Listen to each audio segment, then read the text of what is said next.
know, we are struggle from COVID-19 today's all over the world. So, इसी परिप्रेक्ष्य में आपको ऑनलाइन पढ़ाई की सुविधा दी गई है और आप बेहतर तरीके से इसको आप कंटिन्यूएशन में देखेंगे, पढ़ेंगे तो आपको अच्छी शिक्षा प्राप्त होगी। और बेहतर ये कि आप जो चीज़ पढ़ रहे हैं उसको बहुत ही अच्छी तरीके से लगन से आप पढ़ेंगे तो आपको सारी चीज़ें स्पष्ट रूप से समझें। और इस समय आपका जो लक्ष्य है वो केवल पढ़ना है। अगर आपका एम्बिशन केवल पढ़ने का है तो आप इस माध्यम से बहुत बेहतर तरीके से आप पढ़ सकते हैं, स्टडी कर सकते हैं। तो आज हम इसी परिप्रेक्ष्य में क्लास 9th के बच्चों को ग्रामर में पास्ट कंटिन्यूअस टेंस पढ़ाने जा रहा हूँ। आप देखेंगे सबसे पहले आप ये पहचान देंगे इस वाक्य के अंत में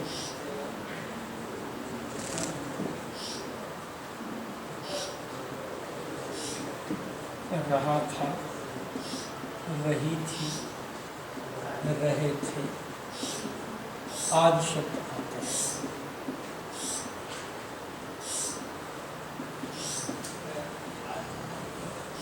रूल्स है इसके, आप देखेंगे सब्जेक्ट होता है प्लस वाज या वेयर प्लस मेन वर्ब में आईएनजी प्लस ऑब्जेक्ट। इसी में आप देखेंगे ये सिंपल सेंटेंस का है, इसका नेगेटिव देखेंगे सब्जेक्ट हो जाएगा plus was not, were not plus main verb में आईएनजी प्लस ऑब्जेक्ट। ये देखेंगे सिंपल सेंटेंस में सब्जेक्ट होता है, इसमें एडिशनल वर्ब जो लगते हैं वो वाज और वेयर, सिंगुलर नाउन के साथ वाज और प्लूरल में वेयर का प्रयोग करते हैं, मेन वर्ब में आईएनजी प्लस ऑब्जेक्ट। और इसी क्रम में जब नेगेटिव बनाएंगे तो जो सहायक क्रिया है उसके तुरंत एडिशनल वर्ब के बाद नॉट लगा देते हैं, चाहे वो वाज लगा हो चाहे वेयर लगा हो। आप कहाँ पे वाज लगाएंगे कहाँ पे वेयर लगाएंगे इसको आप बेहतर तरीके से ही, सी, इट और आई के साथ वाज से सभी कर्ताओं के साथ वेयर का प्रयोग करेंगे। फॉर एग्जाम्पल देखिए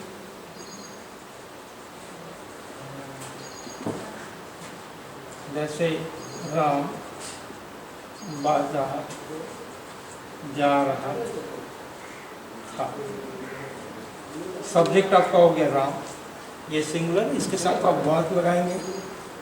राम को जाना है, इसमें आईएनजी लगा देंगे।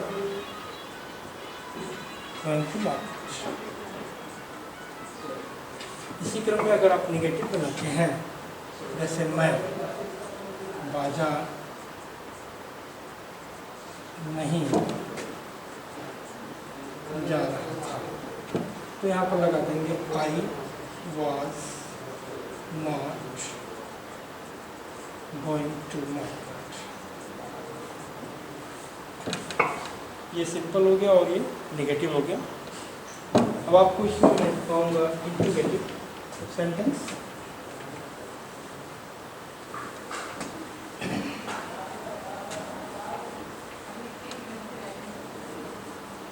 इंटीग्रेटिव सेंटेंस में आप देखेंगे there are two types of interrogative sentence. First है यस और नो टाइप, तो हम अभी आपको यस और नो टाइप में बता रहे हैं। यस और नो टाइप होता क्या, जो वाक्य क्या से प्रारंभ होता है उसको यस और नो टाइप कहते हैं। उसका रूल है सबसे पहले एडिशनल वर्ब आप लगा देंगे वाज या वेयर प्लस सब्जेक्ट हो जाता है। इसके बाद मेन वर्ब में आईएनजी लगाते हैं प्लस ऑब्जेक्ट। जैसे क्या तुम पतंग उड़ा रहे थे, मार्क ऑफ इंडिकेशन, प्रश्नवाचक चिन्ह। अब यहाँ देखेंगे कि यू के साथ क्या लगता है, यू प्लूरल, और इसके साथ हम वेयर ऑपरेट करेंगे। तो सबसे पहले क्या कि अंग्रेजी में लिखेंगे, जो एडिशनल वर्ब है उसको हम सबसे पहले लगाएंगे वेयर।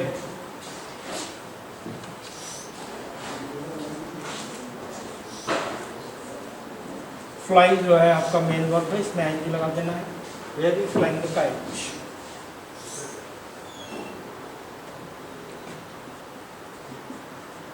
Mark of indication. ये हो गया आपका यस और नो टाइप क्वेश्चन। अब आप देखिए WS टाइप क्वेश्चंस में कैसे लगाएंगे।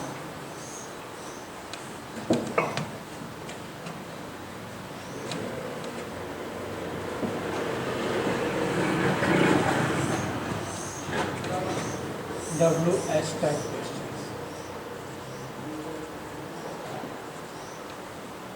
इसका रूल है why, where, what plus additional verb was या where plus subject, main verb में आईएनजी प्लस ऑब्जेक्ट। ये ध्यान देना है आपको।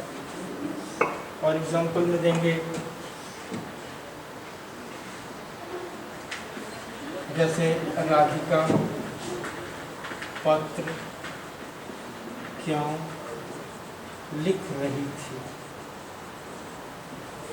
प्रश्नवाचक। अब इसमें देखना है कि प्रश्नवाचक शब्द क्या है, क्यों आया है बीच में, तो इसकी अंग्रेजी हम सबसे पहले लिखेंगे व्हाई। अब देखेंगे कि सब्जेक्ट आपका सिंगुलर है या प्लूरल। तो सिंगुलर है तो यहाँ पर एडिशनल वर्ब वाज लगा देंगे। व्हाई वाज राधिका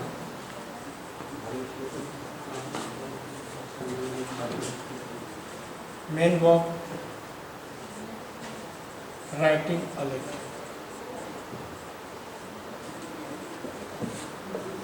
ये था आपका इंट्रोगेटिव सेंटेंस। अब इसमें आता है interrogative negative sentence.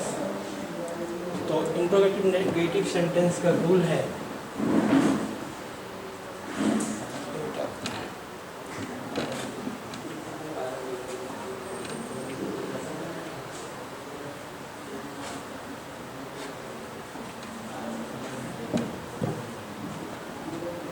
Interrogative negative.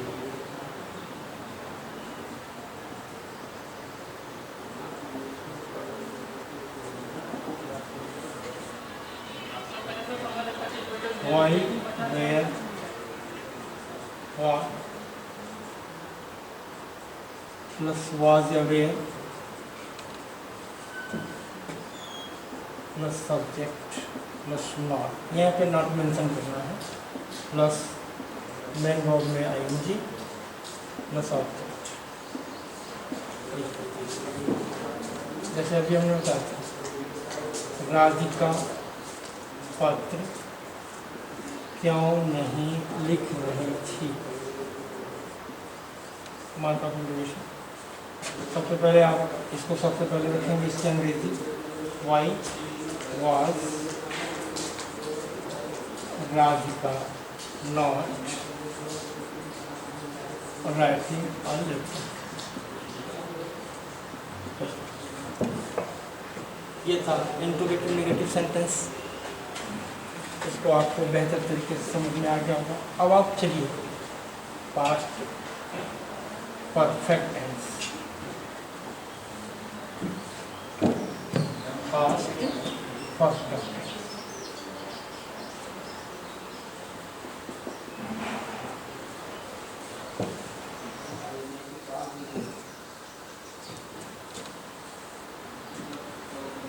इसकी पहचान है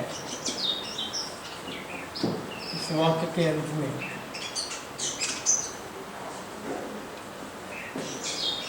चुका था,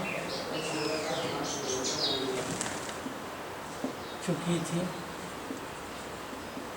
चुके थे आदि शब्द आते हैं। इसके रूल है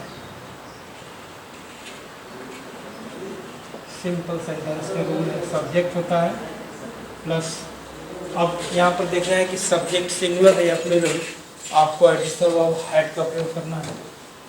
सब्जेक्ट हैड हो गया,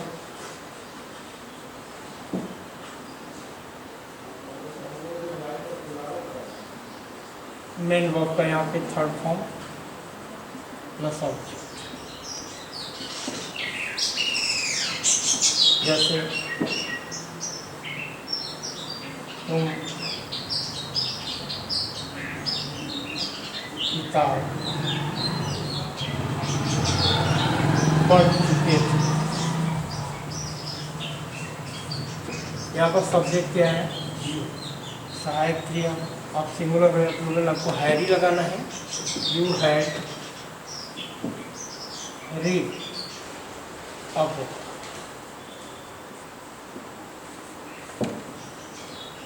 ये पास्ट परफेक्ट का सिंपल सेंटेंस। अब आप आइए इसमें नेगेटिव देखिए।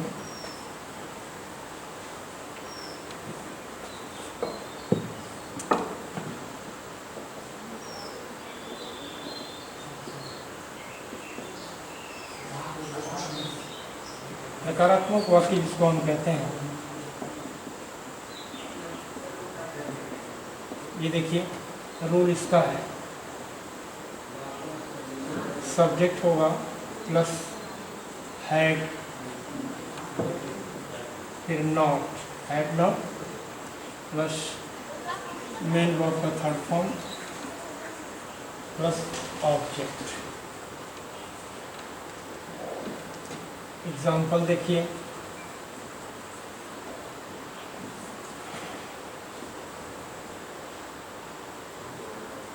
किसान खेत नहीं जोत चुका था। ये नेगेटिव सेंटेंस में नहीं आया है। अब आप इस नियम के अनुसार देखेंगे सब्जेक्ट क्या है, formula had not plough the field. आप यहाँ सहायक क्रिया एडिशनल वर्ब हैड है, इसी के बाद नॉट लगा देना है, नियम रहेगा उसी का। नेगेटिव सेंटेंस के बाद आइए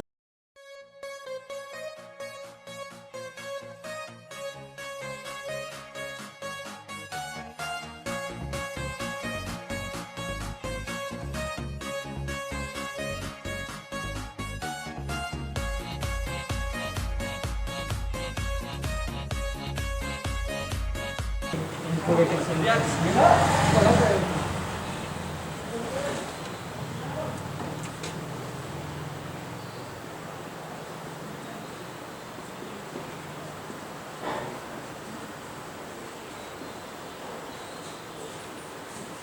यस और नो टाइप, जैसा मैंने बताया था अभी, यस और नो टाइप क्वेश्चंस हैं। इसके रूल हैं,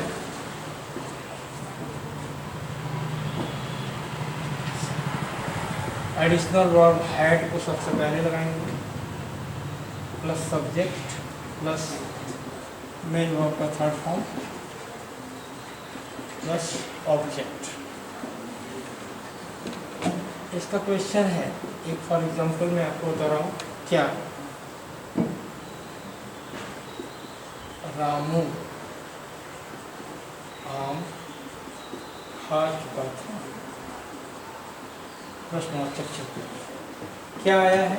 अब इसमें आपको देखना है कि सहायक क्रिया केवल हैड का प्रयोग होगा, चाहे वो सिंगुलर ना हो चाहे प्लूरल। सब्जेक्ट आपका सिंगुलर हो चाहे प्लूरल हो। तो हैड रामू, अब मेन वर्ब क्या है? खाना, खा चुका है, तो ईट फर्स्ट फॉर्म होता है eat, ate, eaten. Had Ramu eaten the food. प्रश्नवाचक इसमें आएगा आपका WS टाइप क्वेश्चंस।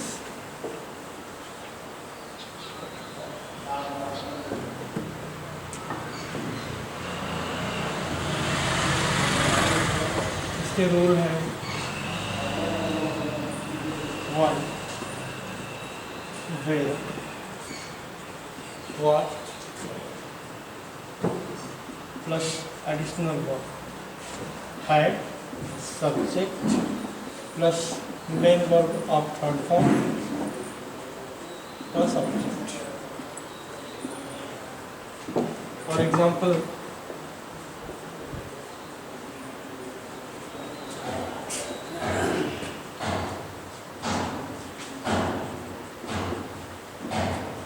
राधिका पत्र क्यों लिख चुकी। मार्क ऑफ इंटरोगेशन देंगे। अब यहाँ पर जो प्रश्नवाचक शब्द है वो क्या है? क्यों, why. Why had Radhika written. Main verb का थर्ड फॉर्म है रिटन ऑब्जेक्ट।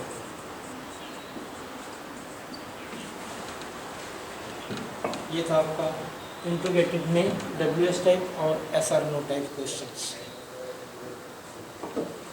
अब इसमें इंट्रोगेटिव नेगेटिव सेंटेंस बनाने के लिए आपको जो सब्जेक्ट है उसके बाद नॉट ऐड कर देना है।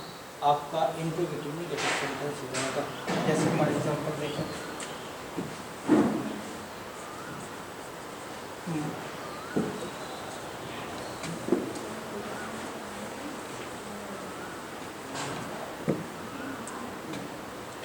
अध्यापक किताब क्यों नहीं पढ़ा चुके थे। आपको देखना है सारे नियम वही रहेंगे, केवल आपको सब्जेक्ट के बाद नॉट ऐड कर देना है। तो वाई हैड टीचर नॉट, यहाँ पर टीचर सब्जेक्ट है, इसके बाद नॉट लगा देना। Why had teacher not taught or no. You have mentioned the mark of interrogation. As we know, you have understand all the sentences. So very clarity for the example. मुझे विश्वास है कि आपको अच्छी तरीके से आ गया होगा ये समझ में। लेकिन एक चीज़ ध्यान पर रखिए कि केवल एक बार पढ़ लेने से ही आपको समझ में आ तो जाएगा, लेकिन आप उसको भूल जाएंगे। तो हिंदी में एक कहावत कहा गया है कि करत करत अभ्यास के जड़मति होत सुजान, रसरी आवत जात के सिल पर पड़त निशान। यानी एक रस्सी की क्या कीमत है बताइए। रस्सी अगर बार बार एक पत्थर पर घिसता है तो वहाँ भी गड्ढे पड़ जाते हैं। तो आपका काम है बार बार रिवीजन करना, बार बार पढ़ना। केवल आप फॉर्मेलिटीज करेंगे तो आपको ज़िंदगी में नहीं आएगा, लेकिन उसी को बार बार अभ्यास करेंगे, पढ़ेंगे तो बहुत बेहतर तरीके से, बहुत अच्छी तरीके से आपको समझ में आ जाएगा। Thank you.